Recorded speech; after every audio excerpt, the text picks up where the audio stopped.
Hey, this is Tracy Austin with Mental Fitness Matters.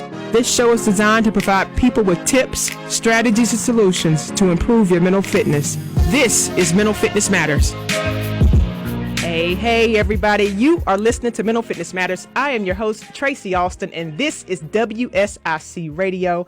I hope everyone out there is having a great week.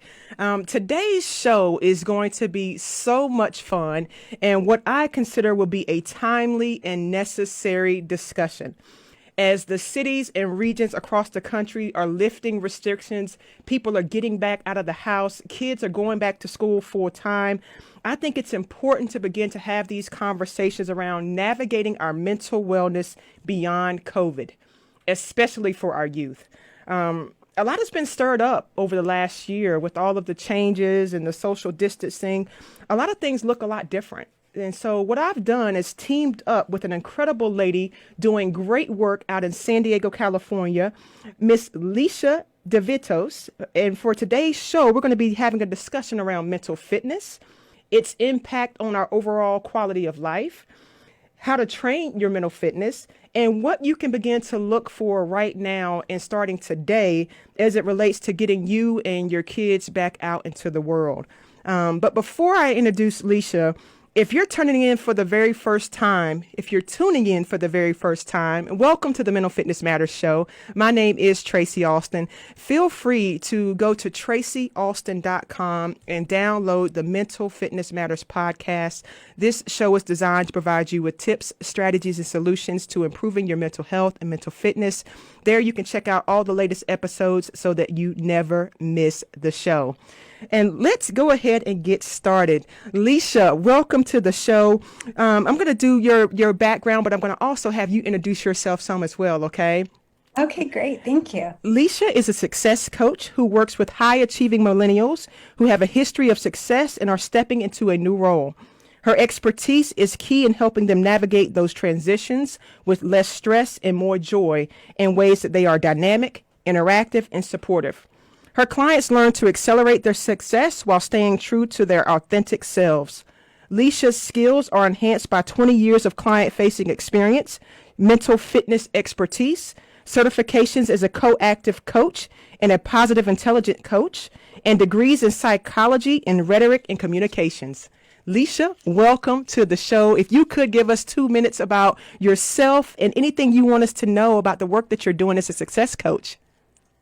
Thank you so much. I appreciate the opportunity and the pleasure of being a guest on your show and talking to your amazing listeners.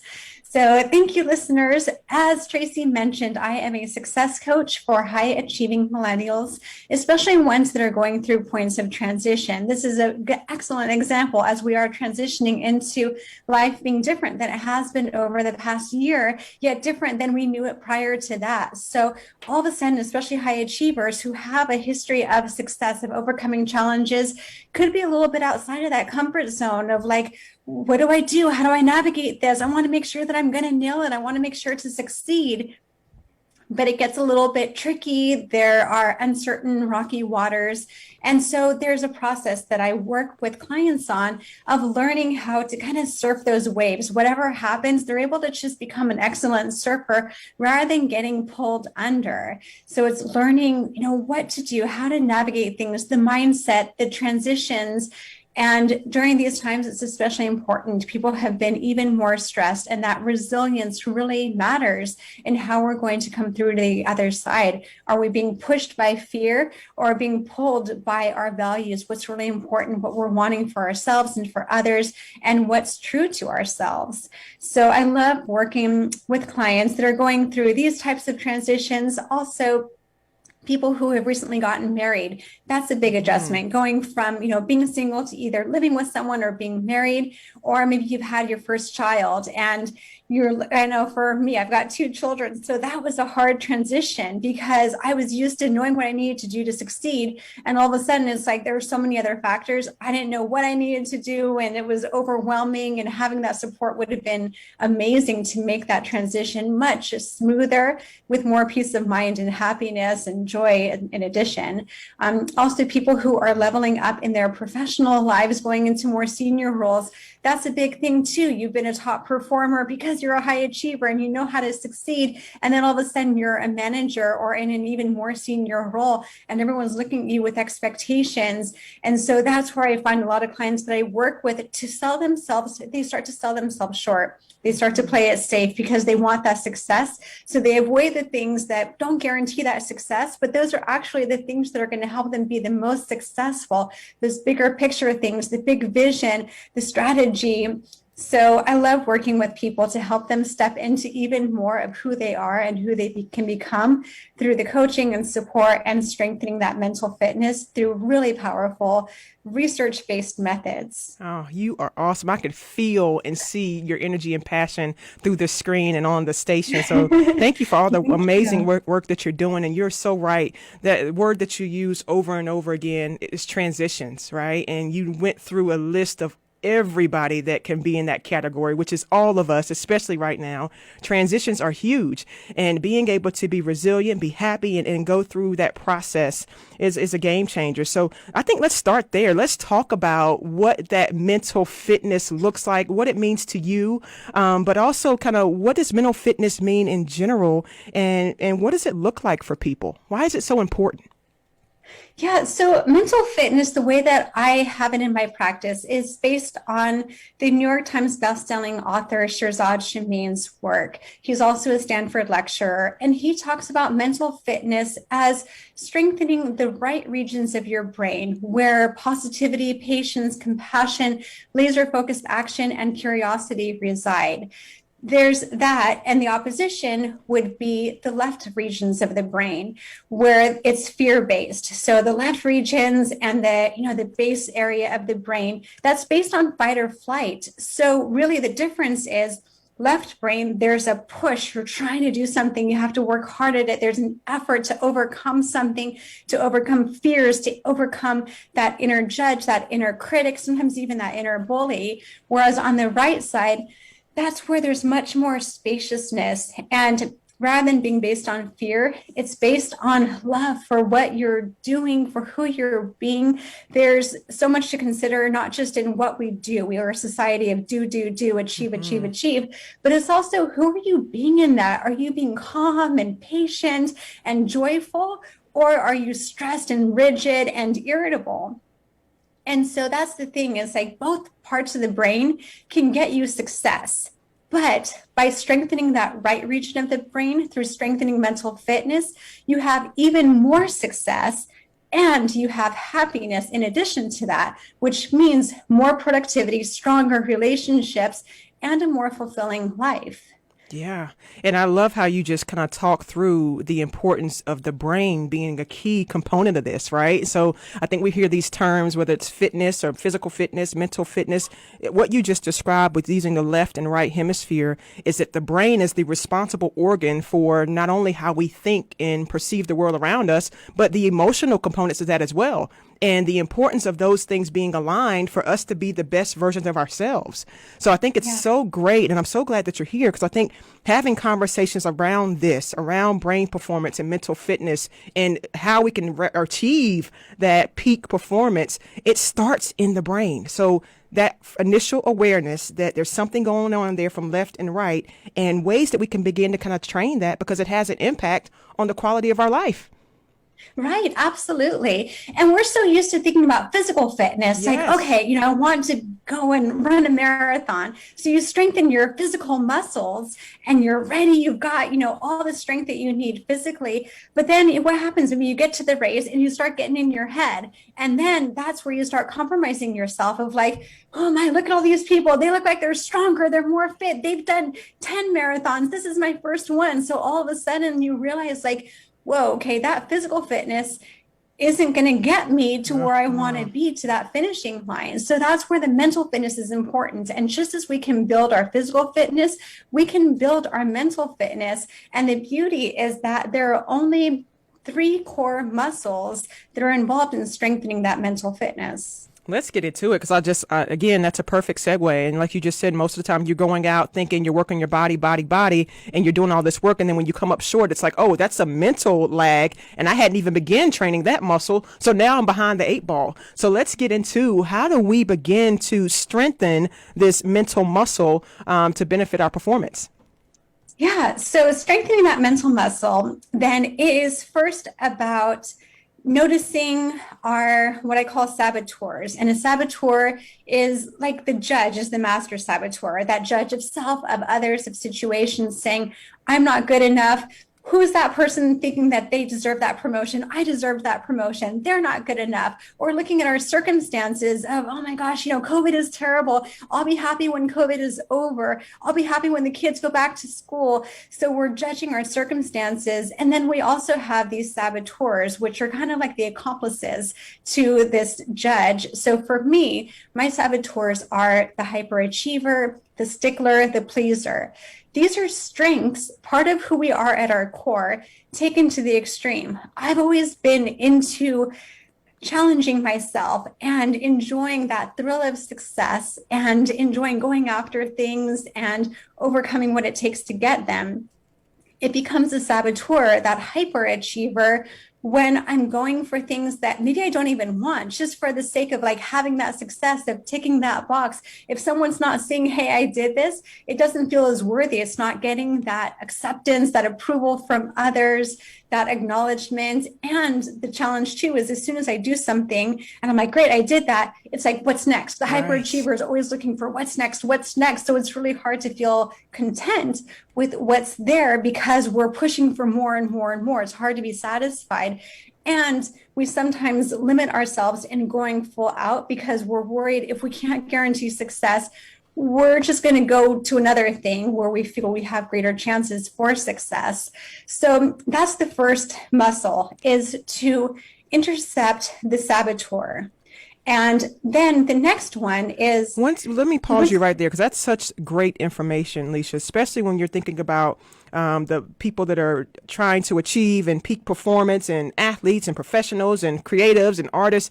We all have that. And so let's talk briefly. So how would you say you quiet that busyness in the noise of that part of the mind that's saying, you know what, I'm not good enough. What's next? You've accomplished one thing. And like you said, you're on to the next project before you could even really sit and celebrate the win. We're on to something else. How do you kind of quiet that noise so you can kind of really be in the present moment a little longer?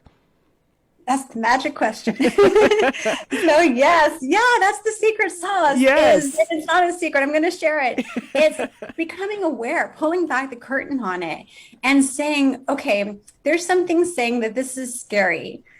If there's negative emotion or energy around something, that's saboteur. So you can label it as saboteur.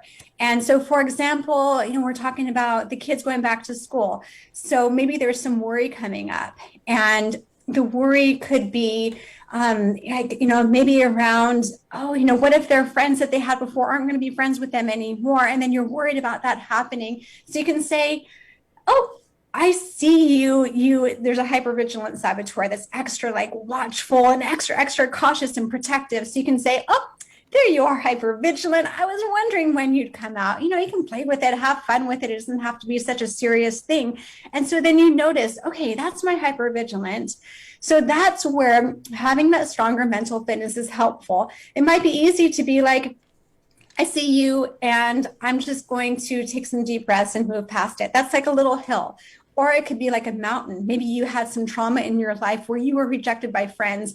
And so this feels like a mountain to be able to overcome. That's when you need just like stronger physical muscles to climb that mountain. You need stronger mental muscles. And that's where building the muscles over time, which can take as little as 6 to 8 weeks, becomes so important. And there are exercises that we can do, just like physical exercises, that help to strengthen that region of the brain.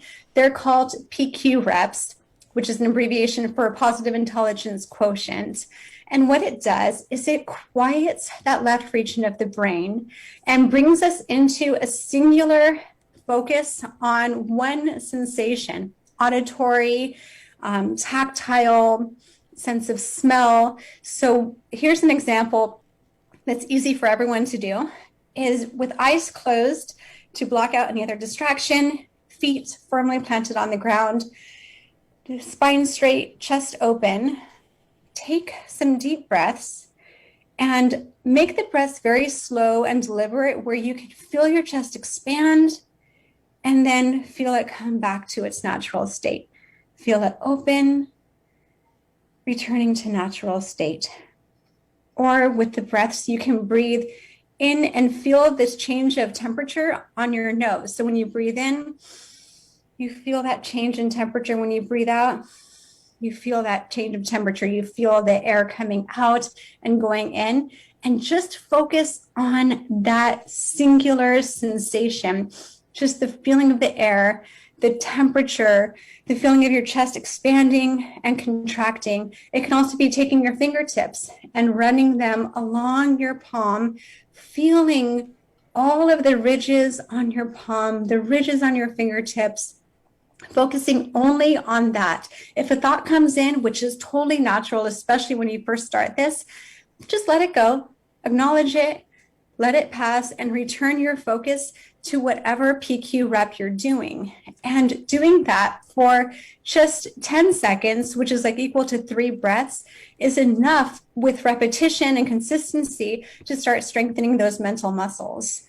I love that. And I just did that while you kind of talked through that scenario and really increasing the awareness, so just even asking that question, how do you quiet that part of the mind? Taking that breath, what I noticed just heightened the awareness of being focused on that one sensation. Yes, absolutely. And it creates calmness. It quiets the mental chatter. And so then as a result, you are activating that right region of the brain, quieting the left region. And as you do that more and more, what happens, which actually shows up in an MRI, is there's an increase in gray matter in the right hemisphere of the brain. And over time, the stimulus comes in, and instead of going to the left, it starts to create new neural pathways that go more to the right. And this is based on research that has been done with over 500,000 participants. And it's been with executives, with athletes, with everyone. And it incorporates positive psychology, cognitive psychology, neuroscience, and positive intelligence, as well as emotional intelligence. It's all of this collective in a very simple operating system of just strengthening those 3 core muscles, starting with quieting the saboteur region. And it's really powerful because it gives you access to more of that curiosity of like, is this likely to happen, this situation? Or okay, if I look at this worst case scenario of this thing that I'm worrying about, what would I do? And then you have freed up energy to improve upon the worst case scenario, coming from a place of calmness, clarity, openness, patience, and curiosity that's not available when you're being hijacked or triggered Right. in that left region survival brain. And would you recommend, especially as you're kind of thinking about those situations that we could sabotage, would you recommend creating a list of what those things are before they, like you said, present themselves and we're hijacked emotionally? Would it be helpful, let's say, if parents are kind of having their kids go back out into the world right now and some of the worries are really being exposed to more people, maybe visiting grandparents for the first time in a long time and things that could be coming up? Would you recommend making a list of things that could potentially be the saboteur and then doing the practice around that? Or does it even matter how you set it up? So one of the other muscles is self-command. So it's noticing in the moment when that's coming up. So for example, like, okay, we're excited, we're gonna go to grandma's, but you notice there's some energy around that's a little bit tense. So that's a key thing for parents is you need to put the oxygen mask on yourself first. Your kids might be like, woohoo, we're going to grandma's, this is great, I don't have a care in the world. But if they pick up on you feeling a little bit tense or anxious about it, they might start to get nervous because you're their mom. They're the ones like they look to you when they are little and they fall like, oh, am I okay? So you're still the check-in even as they get older. Okay, is this okay? Is this safe? So if you're like, yeah, we're going, but they sense some tension, they're going to pick up on that and maybe be a little bit apprehensive. So we've got to like take care of ourselves first. If you're noticing any tension about it, that's the self-command muscle and the opportunity to say, okay, I'm being triggered. and I'm going to do some PQ reps, either touch, smell, listening to the farthest away sound, focusing only on that, and then the closest up sound, focusing only on that. And then looking at what happens as a result. You have access to the right region of the brain. So it could be, okay, where there's safety, really, they've been vaccinated. So, we know that that's okay. And, they've been out. And so looking at like, what are the parameters where I'm going to feel comfortable? Like, okay, yeah, they've been vaccinated, but I'm still only comfortable with them being outside, but they can also hug. They can be outside and they can hug, maybe from behind, maybe from, up front. So it gives you that ability to explore more of how can I be okay with this? What is okay rather than what is there to worry about? So it's looking for gifts and opportunities which reside in that right region of the brain rather than the fear, hesitation, and anxiety, which are in the left region. And I just heard you kind of go through a couple really key points there. Number one, just setting the tone. I love how you said that, really, that we have to kind of lead by example, because you're right. What we are giving off, they pick up on, and then they begin to mimic the same behaviors and the emotions that what we have going on. So I like that, setting the tone, really kind of leading with that confidence. Then I heard that flexibility piece. Being flexible in terms of how things can adjust and shift if they come up. So having other options so you don't get stuck in a hemisphere. It creates that flexibility from left and right. That's huge. Right. Yeah, absolutely. And, if you need to do something to prepare in advance, then, that curiosity gives you the ability to explore that. So using the grandparents example, maybe talking to your parents and saying, hey, this is what I'm comfortable with. This is what I'm not. So that way you are intercepting something that might trigger your saboteur. So if like when they give hugs, they give kisses too, and that's going to freak me out, you can say like, hey, you know what, this is going to come up. So you can either say, when this happens, I'm going to do some PQ reps so that I feel more calm about it. Or I can make a plan and say, hey, mom, like, I'm so happy you get to give your grandchild hugs. Let's hold off on the kisses, though, until a little bit later. So that way your child's not there and put in, an uncomfortable situation. I love that. And as you're kind of going through this list, I think this is going to be awesome for people to be able to kind of go back and listen to, going back through steps 1 and step 2, and really kind of creating their own way that this fits into their life. Lisha, we have about 4 minutes left. Did you want to go through point 3? Yes. I was like, oh, we got to get to the juicy one, which is the sage, strengthening the sage, which is the ability to see everything as a gift or opportunity, either in hindsight or, in the present or maybe in the future. So to know, okay, what is the gift or opportunity, and that there is one. It could be a gift of knowledge, a gift of inspiration, a gift of being able to tap into more empathy, more, curiosity to explore, or to, kind of look at your values and what you would want looking back later in life, how you would want this situation to be. So I have a program that I cover with clients where it's a 6-week program that goes into all of this in more depth. It's like a mental fitness boot camp.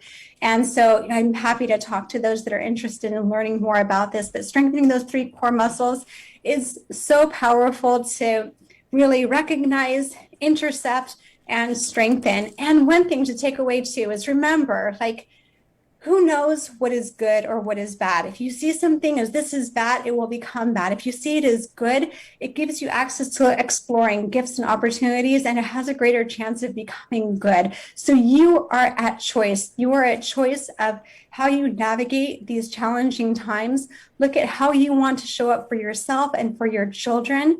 And that is sage. Go from that place. Good. So many great nuggets in there. And that last one that you just mentioned, that way that you come into the mindset, thinking positive, because what you see and what you're perceiving of what you see will be what shows back up. And so this is so important. I can't thank you enough for just providing that information. I would love for you to also kind of share how can people access you, follow you on social media, your website? How can they get a hold of you? Thank you. I appreciate that. Yeah. My website is coachlisha.com. It's Lisha. I'm also on Instagram and Twitter at coach_Lisha. I have a YouTube series of Love from Lisha on my Coach Lisha YouTube channel. And I'm also on Facebook. My page is Coach Lisha on Facebook. So I look forward to hearing from those that want to chat more about what's going on for you, learn more about mental fitness, talk about what you're experiencing. There is a button on my website for a free mental fitness boosting session or success boosting session. And I would love to have the chance to chat with you. Absolutely. And we're going to team up again and do another topic. You just had so many great topics and things that we talked about before doing this show that I think we could really create a series around some of this information, because I really believe that mental fitness is where it's at as we're going into the next decades of where the world is going. We're going to have to be mentally equipped. And I can't thank you enough for just your resources, your knowledge, and the tools that you provided on the Mental Fitness Matters show for our community. We're so grateful to you. And Mental Fitness Matters community, I want you guys to really go back, take a look at this information, get your PQ reps in, make sure you're assessing where you are, kind of create a game plan. Lisha, you have provided us with so much amazing information. I can't wait to see you again soon. And Mental Fitness Matters community, I want you guys to go out and shine bright like the stars that you are, and we will see you guys next week. Thank you for joining us today on Mental Fitness Matters. Tune in every Thursday at 8:30 a.m. to 9 a.m. for more tips, tools, strategies, and solutions that will help you reach your peak mental fitness. My name is Tracy Austin, and you've been listening to Mental Fitness Matters.